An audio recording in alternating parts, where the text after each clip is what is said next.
The moment a major incident is declared, you're no longer a tech person. You're basically the orchestrator. Your first job, assemble the team. You need your stakeholders on the war room within an hour.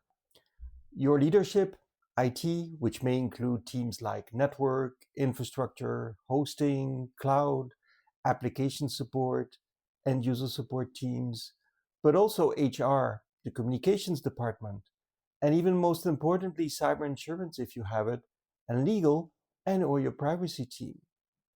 That's a pretty long list, right? This is why you should ideally have this documented in your incident response plan and associated playbooks, so that everyone is clear on who does what, when, where, and how. You probably want to brief your leadership. Keep it short, a one-pager with a short summary, risk and impact, if known at this point, and show them that you have their back by mentioning who you're bringing in and bring up any blockers that you might encounter. Next, notify your cyber insurance carrier immediately if you have one, to ensure you gain access to a vetted ecosystem of forensic and legal experts who can manage the crisis effectively from the start. In addition, notifying your cyber insurance protects your financial claim by securing prior consent for recovery costs that might otherwise be denied if incurred independently. Also, if you have an incident management retainer, it also ensures your retainer provider is on the insurance approved vendor list and can therefore be used. Note that if your retainer provider is not on the vendor list of your insurance provider, they can usually be added to that list prior to an incident. However, doing so during an active incident may result in that you'll not be able to use your normal retainer provider. And as a result, you may end up using one of the insurance provided forensic providers. But what about the early notification of legal? Well, this is really because these days the regulatory clock is brutal, and as an incident commander, you're not a legal expert. Depending on the regulations that affect your business and global footprint, you either need to notify them as soon as you become aware of a data breach, within 24 hours, or sometimes within 72 hours. Neither of these initial reporting timelines will save you though from the pressure, as the clock starts ticking and your challenge is to get on top of it, which can take several days. So where to start? The first thing you should do is to contact your legal department and bring in outside counsel where appropriate. As I said, they are the legal expert and you are not.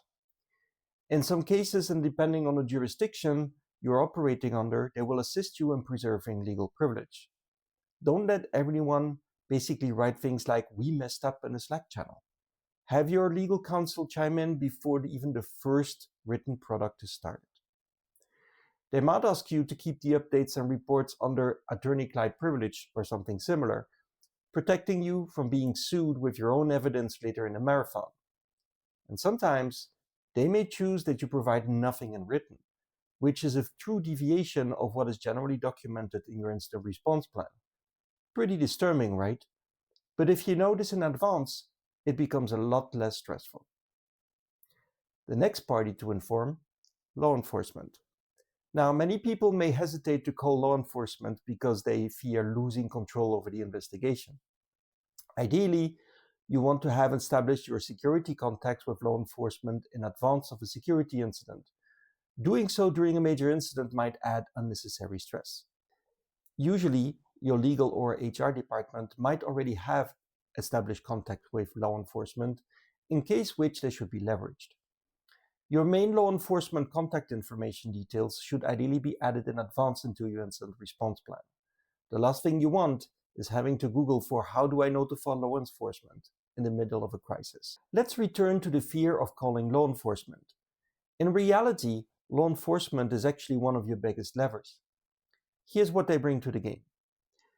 In recent engagement, I've observed that the collaboration between law enforcement and the private sector has been positively developing.